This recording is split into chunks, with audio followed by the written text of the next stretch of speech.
Hello दोस्तों, स्वागत है आपको। आज हम बात करने वाले हैं एनसीईआरटी क्लास 6 की साइंस चैप्टर की, जो कि अध्याय 8 होगी, प्रकाश, छाया और प्रतिबिंब। तो हमने इससे पहले आपको छोटी छोटी वीडियो के माध्यम से साइंस क्लास की 6 की, जो कि first, second, third, fourth, fifth, six और सेवन चैप्टर करा दिए हैं। और अभी तक आपने वो वीडियो नहीं देखे हैं तो आप मेरे वीडियो के माध्यम से जाकर देख लें। अभी हम फिलहाल इस वीडियो के माध्यम से आपको अध्याय 8 कराएंगे, जो कि क्या है, प्रकाश, छाया और प्रतिबिंब। तो आइए हम लोग बिना समय गंवाए हुए प्रश्नों को शुरू करते हैं।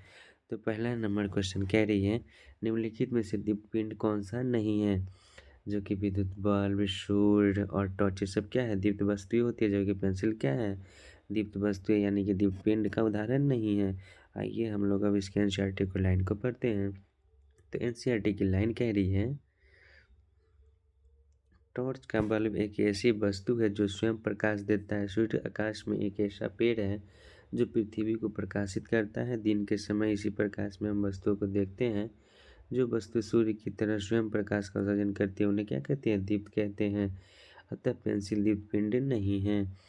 नेक्स्ट क्वेश्चन की बात करें तो नेक्स्ट क्वेश्चन कह रही है, यदि आप किसी वस्तु के आर पार देख सकते हैं तो वह वस्तु प्रकाश के अपने अंदर से होकर जाने देती है। ऐसी वस्तु को क्या कहते हैं? तो पारदर्शी कहते हैं। आइए अब हम लोग इसके एनसीईआरटी की लाइन को पढ़ते हैं। तो एनसीईआरटी की लाइन कह रही है, यदि हम किसी वस्तु को आर पार नहीं देख सकते हैं तो अपारदर्शी वस्तु होती है। यदि आप किसी वस्तु को आर पार देख सकते हैं तो वस्तु प्रकाश को अपने अंदर से होकर जाने देती है। ऐसी वस्तु को पारदर्शी कहते हैं। कुछ वस्तुओं से आर पार देख सकते हैं परंतु स्पष्ट नहीं देखते, उसी वस्तु को क्या कहते हैं, परभाषी कहते हैं।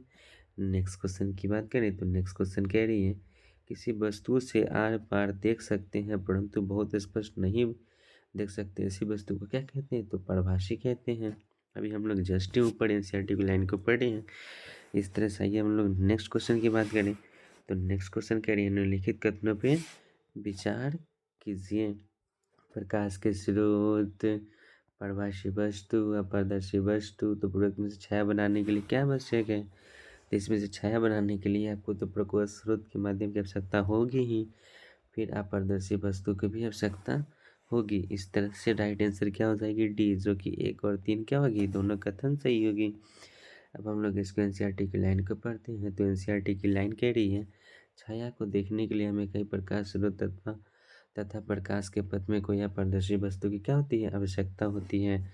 जब भी हमें किसी वस्तु को छाया या प्रतिबिंब बनाना होगा तो उसके साथ प्रकाश स्रोत और अपारदर्शी वस्तु की क्या होती है, आवश्यकता होती है। तभी जाकर उस वस्तु की क्या होती है, प्रतिबिंब या छाया बनती है। नेक्स्ट क्वेश्चन की बात करें तो नेक्स्ट क्वेश्चन कह रही है, सूची छिद्र कैमरे से सड़क पर चलते लोगों को प्रतिबिंब कैसे दिखाई देते हैं?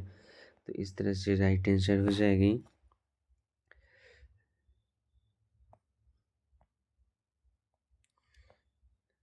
इस तरह से आपका राइट आंसर ए हो जाएगा।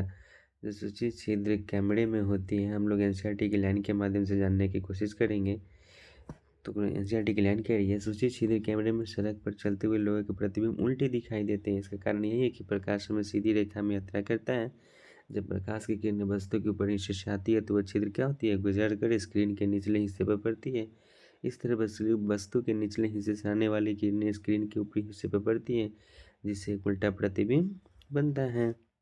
नेक्स्ट क्वेश्चन की बात करें तो नेक्स्ट क्वेश्चन कह रही है, सूर्य ग्रहण के समय सूर्य के सीधे देखने से क्या होता है? तो उस समय, जिस समय सूर्य ग्रहण लगती है, उस समय हम अगर सूर्य को देखेंगे तो हमारे आंखों के लिए क्या होगी, हानिकारक होगी। इस तरह से राइट आंसर क्या हो जाएगी, ए हो जाएगी। आइए हम लोग इसको एनसीईआरटी की लाइन को पढ़ते हैं। तो एनसीईआरटी की लाइन कह रही है, छिद्र तथा पर्दे को इस तरह से सुव्यवस्थित करें कि सूर्य का प्रतिबिंब पर्दे पर साफ साफ बने।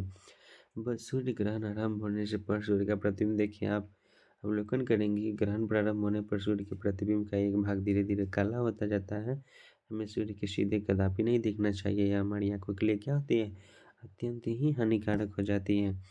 नेक्स्ट क्वेश्चन की बात करें तो नेक्स्ट क्वेश्चन कह रही है, दर्पण अपने ऊपर पड़ने वाले प्रकाश की किरणों को क्या करती है, तो परावर्तित कर देती है। दर्पण जो होती है वो अपने ऊपर पड़ने वाले प्रकाश को क्या करती है, परावर्तित करती है। आइए हम लोग एनसीईआरटी की लाइन को पढ़ते हैं। तो एनसीईआरटी की लाइन कह रही है, हम सभी घर पर दर्पणों का प्रयोग करते हैं। आप दर्पणों में अपने चेहरों को देखते हैं। जो आप देखते हैं वो दर्पण में आपके चेहरे का परावर्तन है। हम दर्पण के सामने में कई वस्तुओं के परावर्तन भी दर्पण में देखते हैं। कभी कभी हम झील अथवा तालाब के पानी में पेड़ों, इमारतों तथा अन्य वस्तुओं के परावर्तन को देखते हैं। अतः दर्पण अपने ऊपर पड़ने वाली प्रकाश की किरणों को क्या करती है? परावर्तित करती है। इस तरह से हमारी 8 चैप्टर की जो कि साइंस की, वो भी क्या हो गई? ख़त्म हो गई। तो अब हम लोग नेक्स्ट वीडियो के माध्यम से आपको 9 चैप्टर जो कि क्या है, विद्युत तथा परिपथ, इसको हम पूरा करा देंगे। अभी फ़िलहाल आपको ये वीडियो कैसी लगी? अगर अच्छी लगी हो तो हमारे चैनल को सब्सक्राइब कर दें और अपने दोस्तों में भी शेयर कर दें। तो कैसी लगी वीडियो की जानकारी? तो इस तरह से अपने दोस्तों में भी शेयर कर दें और हमारे चैनल को क्या कर दें? सब्सक्राइब कर दें, ताकि समय समय पर हम आपको ऐसी छोटी छोटी वीडियो के माध्यम से आपको प्रोवाइड कराते रहेंगे। एनसीईआरटी 360 डिग्री की सारे क्वेश्चन को चैप्टर बाय चैप्टर करके। तो चलिए दोस्तों, थैंक यू। जय हिंद, जय भारत।